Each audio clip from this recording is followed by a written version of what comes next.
Next tonight, more than half of blind and partially sighted people are worried about being stranded during train journeys because of inaccessible stations and the unpredictability of passenger assistance.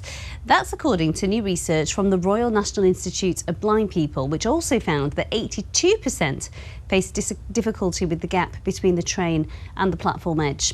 Our reporter Kit Taylor has been speaking to visually impaired passengers in West Yorkshire. Arriving into Horsforth Station, this is Harry. He's visually impaired and travels by train every week, but he's given up on booking assistance for local stations because he finds it so unreliable. These are difficult environments to be in if you're blind. There's no announcements here. I didn't know that the station was manned. No one's ever offered to help me. These are everyday normal activities that millions of people do every week. Why can't I do the same? Once he's on board, the issues continue.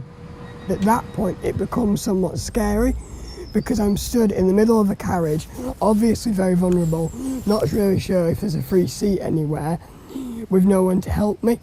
But Harry isn't alone. New figures from the RNIB show that 79% of blind and partially sighted people struggle to find a seat, while more than half struggle to find a toilet. But safety is the biggest issue, with the gap between the train and the platform proving worrying. The gap in some stations, that it can be huge, and in others it's not, so you don't know what to expect. I do know of other people who say guide dog owners who where their guide dogs not managed to make the gap and fallen, down the gap, and that's been very distressing for them, but also for the guide dog itself as well. Chloe and her guide dog Desi are also hoping for change. I was born with mild cerebral palsy, so I've always had a physical disability. I then started to lose my sight at the age of 18 and became very dependent on public transport as a way to get around. Chloe has spent years calling for tactile paving to be added to her local station in Menston. Now, with government funding through the Access for All scheme, the paving is finally being built. There's a lot of stations across the UK that need the Access for All scheme to come and do what we're doing here at Menston. And we've seen the accessibility roadmap that the government released recently that commits to Access for All. We want to get to a place where every line is fully step-free and people can travel without these barriers. It's really nice to see that it's going to become a much safer space.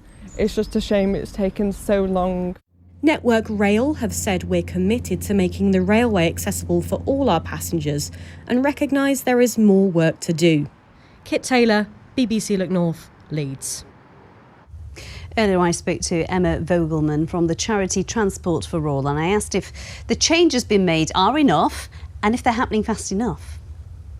Well, what we would really like to see at Transport for All is for the government and for everyone to really use the Railways Bill as an opportunity to get accessibility right when it comes to the railways, because right now the rate of change estimated by the Disabled People's Transport Advisory Committee have said that the current rate of change could take 100 years before every station is step-free.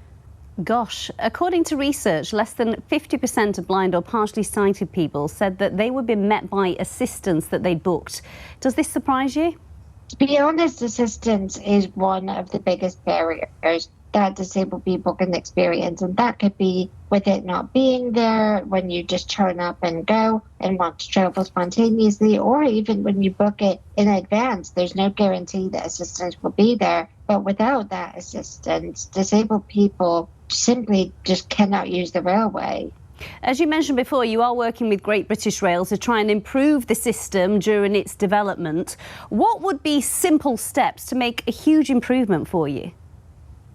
What disabled people really need are enforceable standards and enforceable markers that companies need to prioritize when it comes to accessibility. We've seen so much of accessibility be put in things like guidance or things that you can't enforce. And that's where disabled people are really being let down. So with Great British Rail, we have the opportunity to embed transport accessibility into the very, very foundation of Great British Rail. Emma Vogelman, thanks for your time.